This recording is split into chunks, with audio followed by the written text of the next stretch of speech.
సామెతల గ్రంథము 29వ అధ్యాయము 3వ వచనం లోపల పరిశుద్ధాత్మ దేవుడు ఈ విధంగా సెలవిచ్చాడు, ఈ విధంగా రాయించాడు. వేశ్యలతో సాంగత్యం చేయవాడు అతని ఆస్తిని అంతా పాడు చేసుకున్నాడు. వేశ్యలతో సహవాసం చేయవాడు, వేశ్యలతో సాంగత్యం చేయవాడు తన ఆస్తిని అంతా ఎలా పాడు చేసుకుంటాడు అంటే, తనతో తిరుక్కుంటూ ఇంట్లో భార్య పిల్లలను తల్లిదండ్రిని సరిగ్గా చూసుకోలేని వాడు ఆ వేశ్యతో తన తీయటి లాలన మాటలకు లోబడి, తేనె లాంటి మాటలు లోబడి, జారస్త్రీ పెదవులో ఉండి తేనెగారును అన్నాడు కాబట్టి ఆ తేనె లాంటి మాటలకు లోబడి ఇక నాటువంటి మొగోడు ఈ ప్రపంచంలో ఎవడూ లేడని వాడితో తిరుక్కుంటూ తన ఆస్తిని అంతా వెళ్ళి తాకట్టు పెట్టుకుంటాడు. ఇంట్లో కనీసం భార్య పిల్లలకు సరిగ్గా తిండి పెట్టలేని వాడు అప్పులు తీసుకువచ్చి వస్త్రాలు కొనిచ్చి, బంగారం కొనిచ్చి, వెండి కొనిచ్చి తన దగ్గర మంచి పేరు తెచ్చుకోవడానికి సర్వ ప్రయత్నాలు చేసి తన ఆస్తిని అంతా పాడగొట్టుకుంటాడు. మా నాన్న అది, మా అమ్మ ఇది, మాకున్న ఆస్తి ఇది, నాకు ఏం తక్కువ, నా లాంటి వాడు ఎవడూ లేడని విర్రవీగుతూ ఉంటాడు.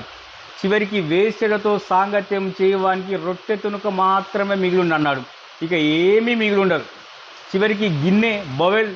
అందుకే ప్రియమైనటువంటి దేవుని ప్రజలారా, దేవుని బిడలారా, నీకు భార్య పిల్లలు తల్లి తండ్రి దేవుడిని యథార్థమైన ప్రవర్తనను కాపాడుకోమన్నాడు, పరిశుద్ధత కలిగి జీవించమన్నాడు. వివాహం కాకపోతే నరుడు ఒంటరిగా ఉండుట మంచిది కాదు కనుక దేవుడు వివాహ బంధాన్ని ఏర్పరిచింది. వివాహం చేసుకో. ఒకవేళ నేను సమర్పణ కలిగి జీవిస్తున్నానంటే అది నీ శక్తి, నువ్వు నిలిచిండవచ్చు. నువ్వు ఒకవేళ నిలిచి ఉండలేకపోతే, నిన్ను నువ్వు కాపాడుకోలేకపోతే వివాహం చేసుకోవచ్చు, దాంట్లో తప్పేం లేదు, అది బలవంతం ఏమీ లేదు. ఒకవేళ నీకు భార్య ఉంటే నీ భార్య వలన నీవు తృప్తి పొందాలి, అంతేకాని ఇలాంటి జారస్త్రీల జోలికి ఈ వేషాలతో సాంగత్యం చేస్తే బిడ్డ నీకు లాస్ట్కు బొచ్చే మిగులుతుంది. గిన్నె బవెల్ మాత్రమే నీ చేతిలో చిప్ప పట్టుకొని అడుక్కోవాల్సిన పరిస్థితి వస్తుంది, ఖచ్చితంగా వస్తుంది. అందుకోసమనే నీవు బ్రతికినంత కాలము వేశ్యల సాంగత్యానికి వెళ్ళకు. నీ వారితో నీవు సంతోషంగా గడుపు. ఇక్కడ వేశ్యాలతో గడిపి సంతోషపడుతూనే కాదు, రేపు దేవుని తీర్పు దినమందు నువ్వు నిత్య నరకంలో అవయములన్నీ కాలిపోయి అగ్ని ఆరుదు పురుగు చారిన ప్రదేశంలో నిలిచి ఉంటావు.